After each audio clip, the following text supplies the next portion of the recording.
Assalamualaikum.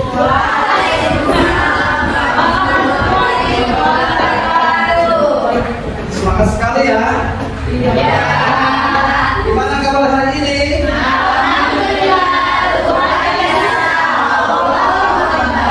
Alhamdulillah, bersyukur kita ucapkan kehadirat Allah Subhanahu wa taala yang mana di siang hari ini kita masih diberikan yang nikmat kesehatan, nikmat kesempatan dan berkumpul di kampus kita tercinta ini dalam rangka ibadah umum pastinya. Salawat dan salam kehadiran kita junjungan yang besar Muhammad Sallallahu Alaihi Wasallam.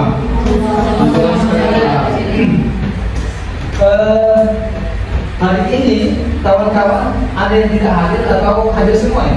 Ada yang Kendala kira-kira apa? sakit. Oh, sakit ya? Oke, baik. Kita sama-sama doakan teman kita semoga lekas sembuh dan terbaiknya. Untuk mengawali keberkahan kita dalam pembelajaran hari ini, alangkah lebih baik kita mulai dengan berdoa yang akan dipimpin oleh Kosma. Silakan, Kosma. Berdoa dimulai. Berdoa semua. Alhamdulillah, terima kasih Kosma. Pada kesempatan ini kita membahas tentang elemen-elemen pendidikan. Pendidikan. Oke.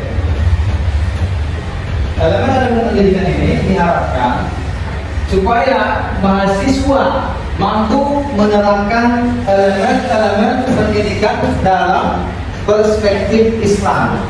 Nah, apa itu perspektif Islam? Perspektif Islam itu adalah sesuai atau menurut atau sudut pandang Islam. Nah, judul besar kita adalah elemen-elemen pendidikan dalam perspektif Islam. Sesuai dengan judul tersebut, materi kita ada keterkaitannya dengan materi yang lalu. Ada kira-kira yang masih ingat materi kita yang lalu terkait dengan elemen pendidikan? Ya, silakan. Tentang peserta didik, Pak. Ya, bagus. Ada yang lain? Ika, silakan. Tentang peserta didik terkait dengan pendidikan. Oke, terima kasih. Ada lagi yang lain kira-kira? Tidak ada. Terima kasih kalau tidak ada. Oke. Judul kita hari ini membahas tentang elemen pendidikan dalam perspektif Islam. Oke. Nah, yang pertama sekali kita harus tahu apa definisi pendidik menurut Islam. Itu ya. Definisi. Apa itu definisi? Definisi itu merupakan pengertian. Apa sebenarnya pendidik itu dalam Islam? Nah, di PPT sudah saya tampilkan. Pendidik adalah sosok yang berperan sebagai pembimbing dan penutur dalam pengembangan akhlak, iman, dan ilmu pengetahuan. Nah, dalam Islam, pendidik memiliki beberapa istilah. Nah, di Islam itu ada istilah-istilah pendidik. Yang pertama adalah mu'allim. Mu'allim ini sendiri adalah lebih menekankan kepada posisi pendidik sebagai pengajar dan penyampai pengetahuan. Dia hanya cukup di situ saja, tak mau tahu atau hanya itulah tugas dia, maka disebut dengan mu'allim. Kemudian apa? Istilah berikutnya mu'addib.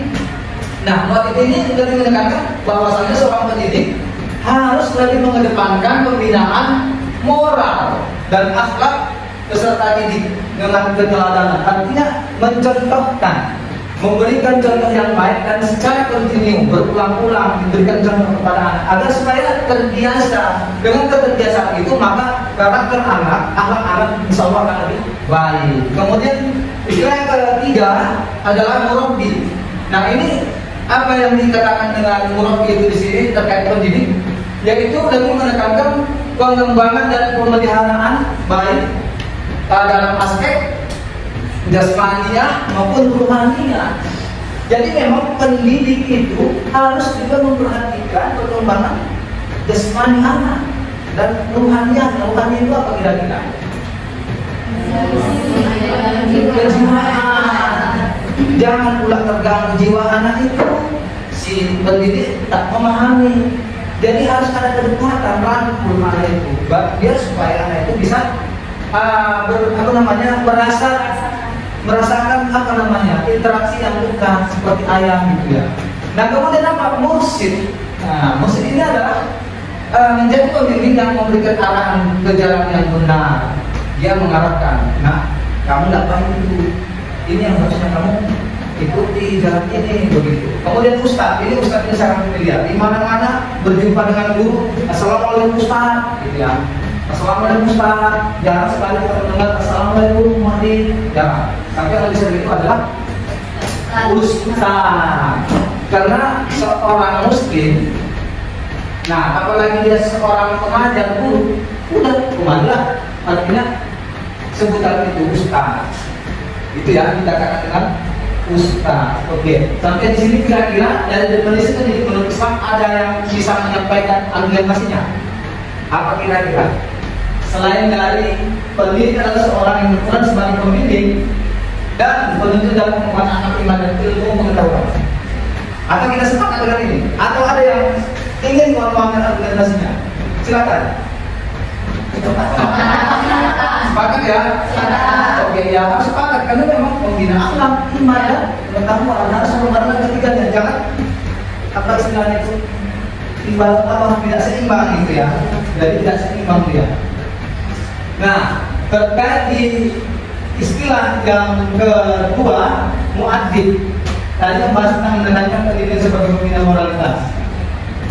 Oke, jadi ini ada studi kasus untuk kita pecahkan bersama. Saya harap teman-teman mahasiswa bisa diskusi untuk menyelesaikan persoalannya.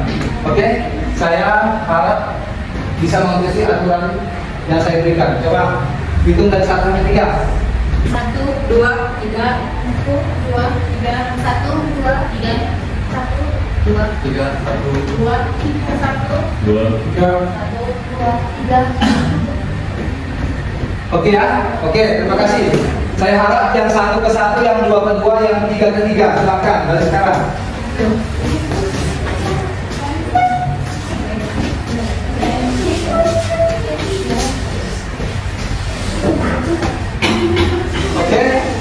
Oke ya, baik. Ini begini. Ini saya bercerita, Anda hanya mengambil maknanya. Saya bercerita begini. Siswa sering mengalami atau menghadapi berbagai tantangan sosial seperti pergaulan bebas, pengaruh media sosial dan tekanan sosial lainnya yang dapat mempengaruhi karakter mereka. Oke, itu poinnya. Itu yang mau kita bahas. Jadi pertanyaannya apa? Bagaimana seorang pendidik dapat membantu siswa dalam menghadapi tantangan-tantangan sosial yang saya sebutkan tadi? Silakan diskusikan. Saya beri waktu hanya cukup 3 menit? Oke, saya tunggu.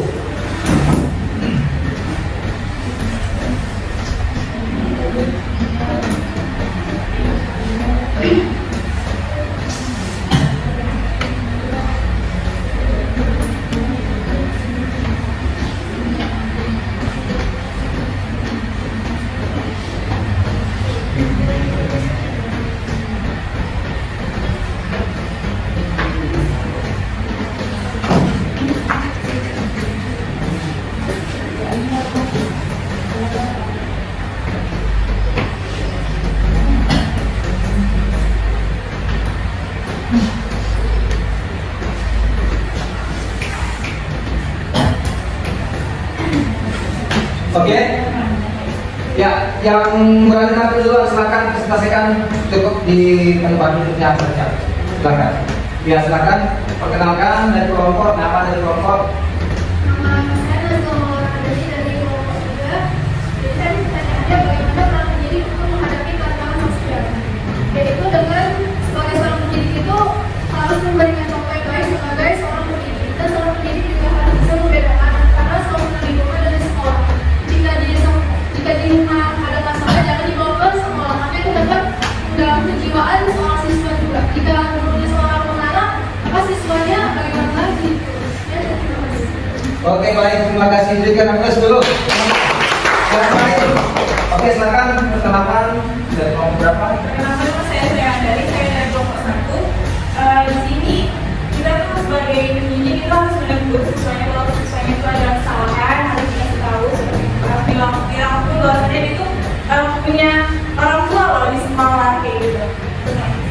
Ya, benar. Oke, baik sekali. Berikan dulu tepuk tangan. Oke, yang lain, teman yang lain ada lagi? Habis. Oke, baik. Tadi itulah peran daripada seorang pendidik terkait kepada istilah pendidik dalam Islam, yaitu mu'addib. Artinya mereka memang sebagai pendidik itu harus lebih menekankan moralitas dan akhlak. Moralitas dan akhlak itu lebih tinggi daripada ilmu. Adab itu lebih tinggi dari ilmu, begitu ya. Jadi memang harus lebih menekankan kepada untuk supaya anak itu bisa karakter berubah, seorang guru juga harus lebih bersikap lebih baik, mencontohkan dirinya, jangan pula mencontohkan yang tidak baik, tapi dia mengajar yang baik. Nah, itu salah. Maka adik ini lebih kepada di situ, kepada lebih menekan pembinaan. Dia bukan hanya sekedar menyampaikan, tapi dia juga harus mencontohkan itu, gitu ya. Nah, oke, sampai di sini kira-kira ada yang ingin ditanyakan tentang materi kita? Ya, silakan. Silakan langsung. Perkenalkan, nama saya Siti Ramadhan Putri. Saya ingin bertanya, sebagai seorang pendidik, hal apa saja atau sifat apa saja yang harus dimiliki seorang pendidik? Oke, baik, saya jawab langsung ya. Oke, yang pertama, guru itu harus memiliki kompetensi. Kompetensi itu adalah merupakan suatu kemampuan. Guru itu harus memiliki yang pertama kompetensi kepribadian. Yang pertama, apa yang dimaksud dengan kepribadian itu? Guru itu harus memiliki akhlak mulia, sabar dalam mendidik anak-anak, dalam mengajarkan, dan bijaksana. Dan juga ada kompetensi sosial, ada lagi kemudian kompetensi profesional dan yang lain sebagainya. Ada lagi kira-kira yang ingin ditanya? Ya, silakan. Waalaikumsalam warahmatullahi wabarakatuh.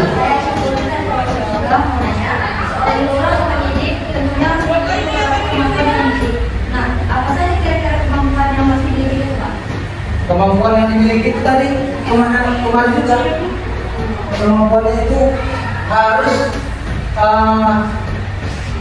kompetensi atau kemampuan pedagog itu menguasai cara mendidik itu lebih utama kepada seorang pendidik. Kalau tidak ada ilmu mendidik, ya ada ilmu pedagogiknya, mustahil seorang guru itu bisa memahami bagaimana pelajaran ini bisa diterima kepada siswa. Contohnya, ada studi kasus yang harus ada pelaksanaan seperti diskusi grup tadi. Nah, kalau hanya sekedar pedagogiknya, penyampaian metode pengajarannya sekedar metodenya ceramah, anak itu tidak akan cepat menangkap.